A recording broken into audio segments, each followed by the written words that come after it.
at some of the sentiment and concerns being expressed by Canadians in Alberta and Saskatchewan. And to help us take some of your questions on that very subject, answer them, they're coming in from Twitter, Facebook, and YouTube. Remember to leave us your questions in the comment section. We'll try to get to as many as possible. Anyway, to help answer those questions, we're joined by three great Canadians. Monty Solberg in Edmonton, a former MP for Medicine Hat, as well as former Minister of Citizenship and Immigration and Minister of Human Resources and Social Development. Over in Peace River, Marg McCuaig-Boyd, former Alberta MLA and Minister of Energy under the previous NDP government. She's the president of McCuaig-Boyd Consulting. And in Calgary, Trevor Tombe, Associate Professor of Economics at the University of Calgary and frequent guest on this show. Hi, everybody. Hello. Thank you very much for doing this. I appreciate it. I'm going to start off with a question. We're getting quite a few on Twitter, and of course, a bunch related to the big news of the day, which is, of course, that Encana is going to move its headquarters from Calgary to the United States. Let me start off right away with the question. Mark Walker, I'll start with you, Mr. Solberg, on Twitter says, given today's Encana exit, why would any company make a long-term capital commitment in Alberta, Saskatchewan, resource industry, given the federal government's stated goal to move to a low-carbon economy, and why should the West stay under those conditions? So expressing a lot of some of the sentiments that we've heard lately, for sure. Sure. Well, I mean, it's a great disappointment to see a storied Canadian Alberta company like Encana move away, change its name, and really continue or just be one more drop in the flood of companies and people that are leaving Canada for the United States, for the U.S. Oil and gas sector. So it's very disappointing. But the question, I think, is important. I guess the answer would be that we believe that there is hope, especially now that Premier Kenney and Premier Moe are working together to push back against the federal government, that we will make some progress on some of these files. I read carefully the Premier's letter, Premier Kenney's letter to the Prime Minister. He's indicated that he wants to work with the Prime Minister, and the Prime Minister did seem to show some contrition the other day when asked about the divisions in the country. So I'm hopeful that he will see it's in Canada's national interest and in his own political interest to start to work together with a part of the country that has been the economic engine of the country for a long time and is responsible for so much of the investment and the jobs. But it can't end there. We've got to see some good faith from the federal government, and we're really at a pivot point, I think, now in Confederation, and the Prime Minister has to decide which way he goes. Will he pursue this ideological approach that has blocked oil and gas development and is driving an investment away, or will he start to work with Albertans and the people of Saskatchewan to get something done? Okay, I just want to jump off that point and bring you in, Professor Tombe, because the federal government just recently sent me a response to the announcement from Encana saying that we're aware of the announcement and we are disappointed to hear this news. Encana has been at the forefront of the Canadian oil and gas sector, and their CEO has confirmed that this will not affect the hardworking Canadians employed by the company or the investments they've made in Canada. Alberta is a key driver of Canada's economy, but we know this has been a very challenging time for the energy sector and for Alberta's economy. With 99% of our oil going to a single customer, the United States, that's exactly why we focused on creating the conditions to attract investment, including, and then talks about Line 3, Keystone, as well as eventually the TMX and the LNG project. Maybe I'll just get you to quickly weigh in, Professor Tombe, just on sort of the positioning of the federal government in all of this, because that certainly is, as based on a lot of the questions we're getting, a big part of the issue as well. Right. I think I want to take a step back and say that we shouldn't read too much into individual corporate decisions like this. I mean, sometimes a corporate decision to relocate operations or its headquarters are really just about realigning some broader strategy of that corporation. I think the new CEO, since he took over in 2013, has been moving some Encana operations and projects deeper into the United States, and we shouldn't necessarily conclude that it's reflective of the Canadian regulatory or economic environment. And oil and gas generally, each quarter last year had over $9 billion in capital expenditures taking place in Canada. So there still is a great deal of investment. Now, it could be more, and I think our focus should really be less on the partisanship, which is, I think, where a lot of political leaders are, and much more on the policy. What can Canada do differently? And we should approach that in a very pragmatic and concrete way, and that'd be a productive conversation to have. Okay, Ms. McQuaid-Boyd, let me bring you in. There's a bunch of questions about, and I do want to talk about some of the more concrete stuff, but obviously there is a lot about the sentiment as well.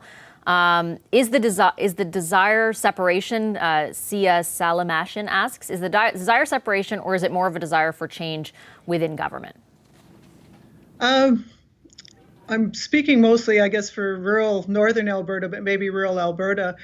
I think there's a huge sense of frustration that's been growing over a number of years. And, when I talk to people, I'm not sure of the numbers that actually want to separate, but there certainly is a frustration and an alienation growing, not just with this past government, but I think with a few, before that they don't take Alberta seriously. They don't take, the industry as seriously. And somebody described to me the other day that it was kind of like being under the Stockholm syndrome over a number of years, and people are, maybe ready to kind of escape now, and they're feeling that frustration. So it certainly is alive and well in rural Alberta and essentially up here in northern Alberta. Mr. Solberg, Brad 76 asks the question: what precisely needs to be done for Alberta and Saskatchewan to repair the relationship with Ottawa? And then in brackets says that is realistic and not partisan. So I think he's speaking in both ways, but in both directions. Sure. Well, I think the first thing that needs to happen is that Alberta and Saskatchewan need to be treated with the same respect that the United States and Saudi Arabia and Azerbaijan are treated with respect to the import of oil into Canada from those countries, so that we can export our oil through the West Coast. Right now, there are essentially no restrictions on those countries as they bring oil into Canada. But of course, we face all kinds of very sort of onerous restrictions, thanks to Bill C-69 and through Bill C-48, the tanker ban. But it goes well beyond that, too. It's about the rhetoric. The Prime Minister spoke about standing up to Canada's oil barons during the election campaign, something that was very clearly a shot at Alberta and Saskatchewan. And I think we need to end that rhetoric now. And the Prime Minister needs to be seen to be reaching out to the people of Alberta and Saskatchewan directly, government to government, not through through somebody who's meant to be an in-between. We need, we're all Canadians. We deserve that at least. And we need to see the government show a little bit of concern for some of the people that Margaret just talked about, who are struggling. Not necessarily people at the highest levels in oil and gas companies. They're doing fine. But somebody who's worked for a service company, has been laid off for 18 months, is losing his home, or maybe somebody who's lost their business. Those people have been forgotten by the federal government. The unemployment benefits that were proposed when they brought in their alleged package to help Alberta did very little, almost nothing. So there's a lot that can be done, but it really begins with the good faith effort of working toward actually listening to what the people of Alberta and Saskatchewan have to say. Professor Toom, this is a question that I feel like I've asked you a bunch of times before on the show, but given the a lot of the sort of rhetoric lately, specifically where equalization is concerned, we've got a question here from Zohab. I apologize if I'm pronouncing it incorrectly. Ishak, asking, can Alberta somehow stop equalization payments? Yeah, great question. And that's a conversation that a lot of Albertans are having as we're talking more and more here about having a referendum potentially in 2021 around whether or not equalization should remain in the Constitution. But I think it's important to remember that equalization does not involve the provinces in any formal sense whatsoever. So it is an entirely federal program where the federal government designs the formula and implements it and allocates how many dollars go into those payments, comes all out of federal general revenue. So provinces can't withdraw from the formula because there is nothing to withdraw from.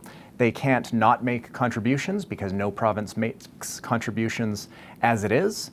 What I think we should see the Alberta government doing in particular is really trying to shape the political environment within which the federal government makes decisions around equalization. And it's not new to Alberta now. Provinces of basically every party of every stripe in every corner of the country has at some point or another complained vigorously around the equalization formula. But yeah, legally speaking, Alberta has no ability to change the program in any way at all. On YouTube, Shane McKenzie, Ms. McQuaid-Boyg asks, Albertans suggest the oil sands are misunderstood.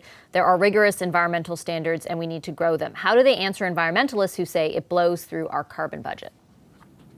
Yeah, there's a lot of good things going on in the oil sands, and that's always a tough discussion sometimes with people.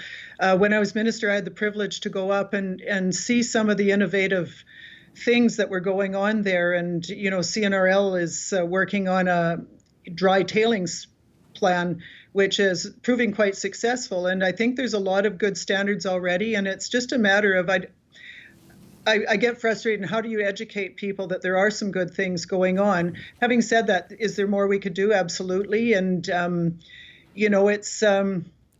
it's one of those things. I know those were some of the things we threw to the federal government about supporting, green technology in the oil sands to, on behalf of companies, to try to decarbonize some of that and, make something that's going well even better.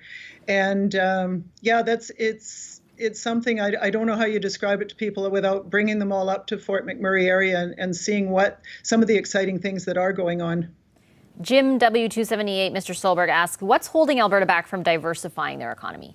Well, Alberta's economy has been diversifying. A generation ago, 36% of the economy was oil and gas. Today it's 25%. So Alberta is not a one-legged stool. Much of our economic prosperity comes from other sectors, like, for instance, agriculture, which is a very strong and growing part of the economy, and agri-food processing and that kind of thing. So I guess I reject the premise of the question. I think we're well on our way to getting there. Professor Toom, you're nodding there. What do you want to weigh? Can you weigh in on that? A vigorous agreement with Mr. Solberg. Alberta's economy is diversified, and it really does depend on how you measure it. If you look at where the jobs are and how employment is distributed across sectors of the economy, in terms of direct employment, Alberta's more diversified than any other province, which I know sounds a little bit surprising. Where Alberta's not diversified is in terms of where we get our income from, but that's primarily accounted for by large corporate profits from oil and gas, and that's really not a public policy problem. Investors can diversify their own stock portfolios. And then there's government revenue. So that's a real diversification challenge for the province, easing ourselves off of our reliance historically on resource revenues, but that's really not at all about structurally changing the economy. So I don't think Alberta has any kind of economic diversification challenge at all outside of the provincial budget. Let me throw you a follow-up question from Martin Deschambault on the government revenue side of things. He says Alberta has been getting oil subsidies forever, and they've blown oil revenues on tax breaks and maintaining no sales tax. Time for subsidies to end and let the cards fall where they may. What do you make of that? So it's certainly true that Alberta has heavily relied on revenues from oil and gas, and indeed we have not balanced our budget without royalty revenues since the late 1940s. And so that has allowed Alberta to historically spend an above average amount per person compared to other provinces and have far below average levels of taxation in the province as well. Prior to the drop in oil prices in late 2014, we would need, between a quarter to a third of the budget, depending on the year, to come from resource revenues. Alberta did have a budget released last week, and the changes made to, the spending trajectory of the province over the coming years will ease us off a little bit, and will rely by about 2022 on about 12% of the budget coming from royalties. But that's a big challenge, and I think moving beyond 2022, it will require people in Alberta think about a more diversified way in which we fund public services, and that does mean having a serious conversation around a sales tax, for example, and saving our resource revenues. Okay, I just want to remind everybody watching on YouTube, Twitter, and Facebook to keep posting your questions in the comment section, and we will, as I said, get to as many of them as possible. Ms. McQuaid-Boyg, Luke Binney asks, could rebalancing House of Commons and Senate seats help reduce, if not solve, this alienation? Oh, good question. Probably couldn't hurt. I think, looking at who represents and looking more at what they bring to the Senate or, to the House. Like the House is a little harder because people vote, but I think when the Senate positions are appointed, rather than just appoint people, look at getting a balance of skills in the Senate, but also, when they do give feedback to the House of Commons, I think sometimes that maybe needs to be listened to. There's been maybe a tradition of not as much. And I know when we talk about C69, I think there were some people there that suggested some changes that I don't believe were listened to. So I don't think it could hurt.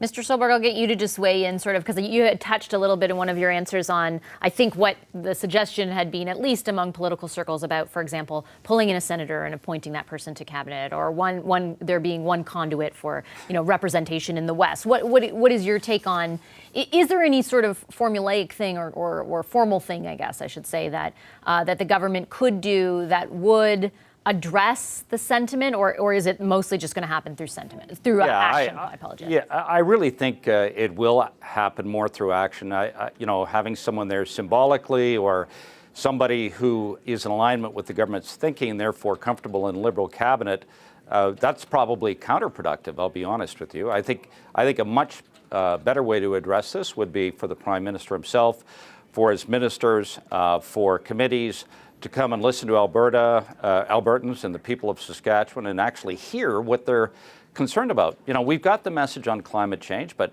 Albertans and Saskatchewanians would like the government to get the message on the economy. And that requires hard work, but it's not impossible.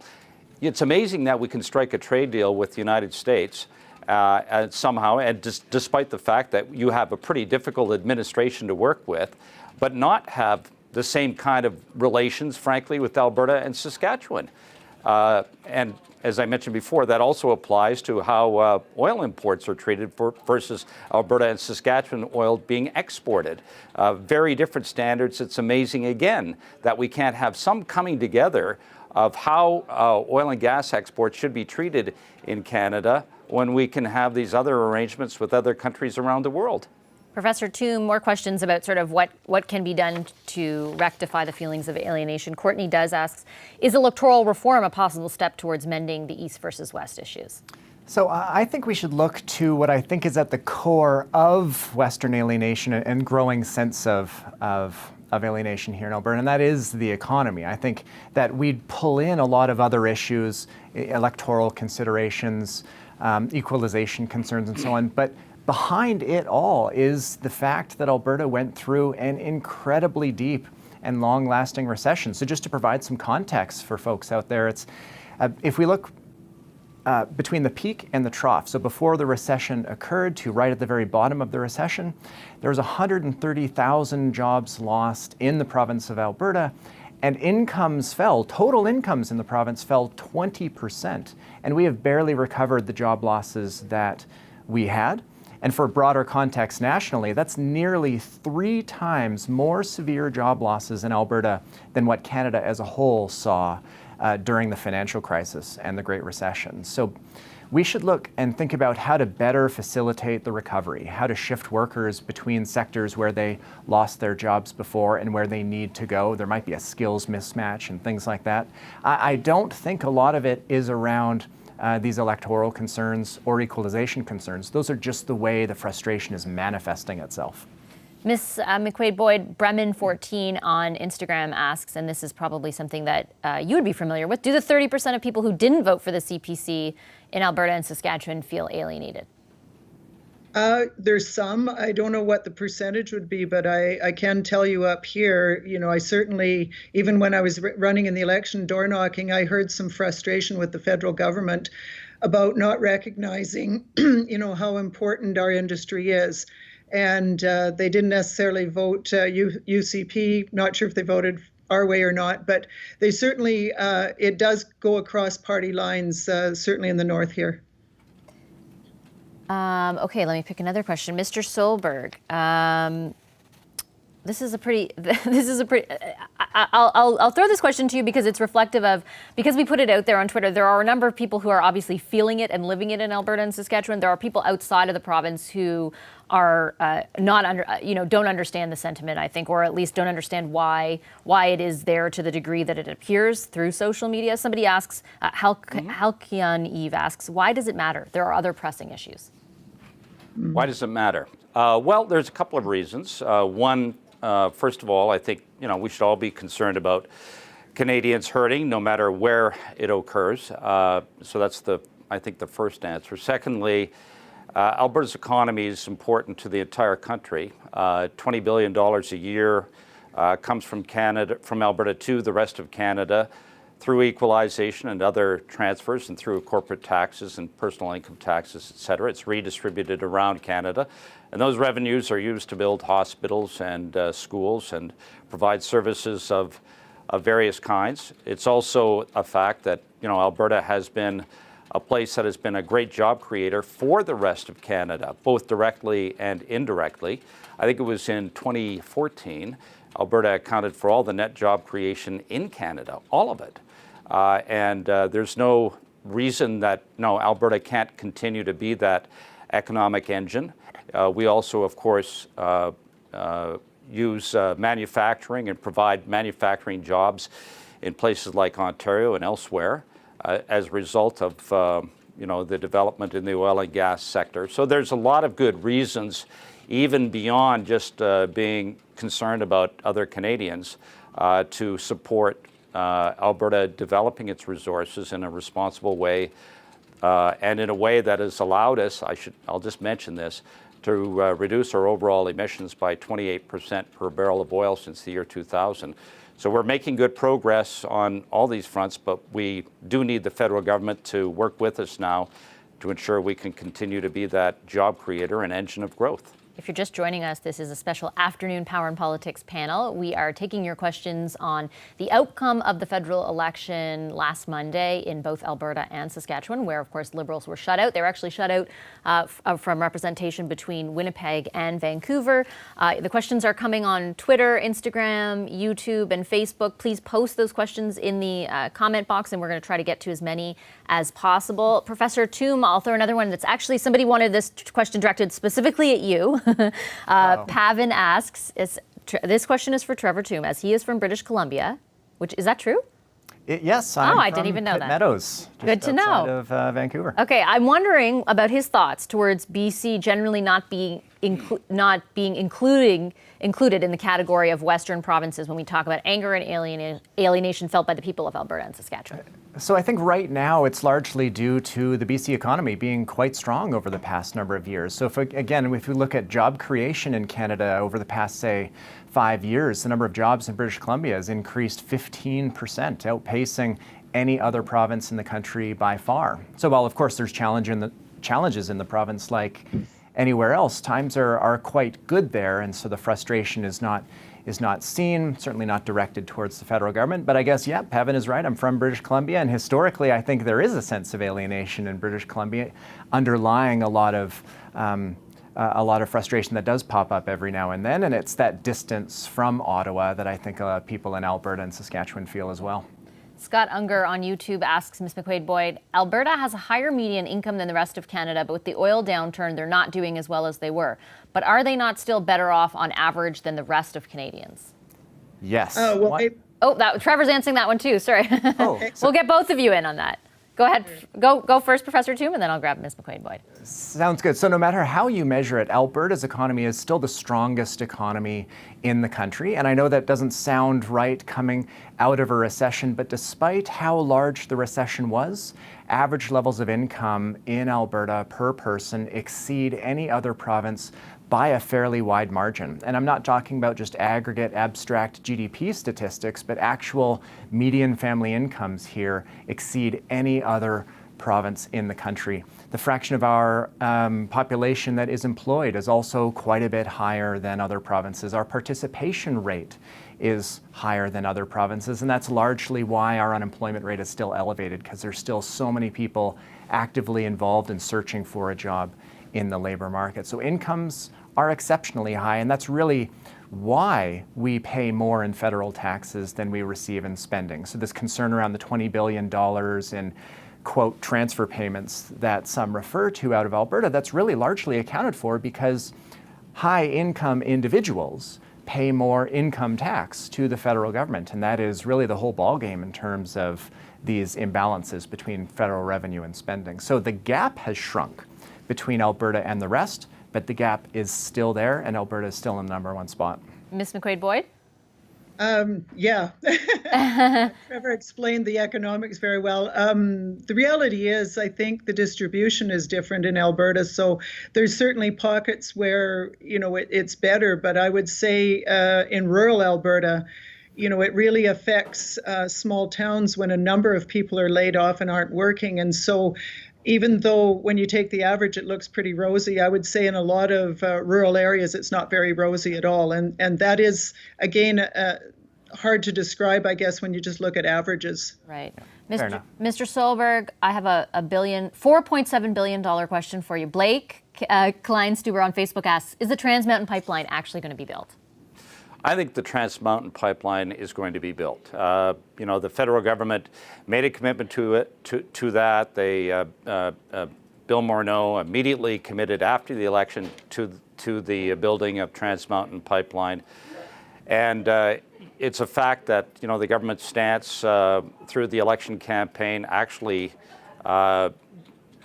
probably didn't cause them to win any extra seats in British Columbia. I think it's to their advantage politically and economically to go ahead and build that. It would do something to cool the anger perhaps somewhat in the West regarding the federal government. So there's a lot of good reasons to think that it will be built. That doesn't mean that we won't see more challenges to it. But the good news is, and this is why I'm a federalist, is that when the provinces try to take Trans Mountain to court, because we have constitutional protections that have been upheld by the courts, we have inevitably won those battles, and it allows us to, will allow us inevitably to build at least that pipeline to Vancouver. And hopefully in the future, we can also build some other pipelines, but we do need a supportive federal government to really make that happen. Professor Toom, Jennifer Lucian on Facebook asks, so if we can't go forward with a pipeline, could we build refineries in Alberta and or Saskatchewan and then sell finished products? So the first best is pipelines. We want the highest value of the resource that we extract from Alberta. And the National Energy Board did some estimates of this about 2 or 3 years ago now and looked at if Alberta didn't get any new pipelines, what would that mean for the price differential, the gap between what we receive here in Alberta and the rest of the world? And it would grow by potentially about $10 per barrel. That would mean less investment, less employment, less production of oil in Alberta, potentially about 10% less production. So all in, the economic consequences for the province of no new pipelines are somewhere between $15 to $20 billion per year. So building refineries in lieu of building pipelines is not going to make up that gap, right? We should build refineries. Globally speaking, we should build them where they are most efficiently located. And there is a lot of refining capacity in the Gulf Coast. That's why pipelines there, like Keystone, are particularly valuable. So I think we should look first to pipelines. And building refineries here is often a very high cost and money-losing enterprise, and that's why they look to the government for subsidies. Okay, I'm going to wrap it up there. I want to thank all three of you for sharing so much of your time with us and with our viewers this afternoon. I want to thank everybody who sent in questions. They were excellent, and I appreciate all of them, everyone online. Our thanks to Monty Solberg, Marg McQuaig-Boyd, and Trevor Toom. Appreciate it, guys. Nice to see you all. Thank you. Thanks.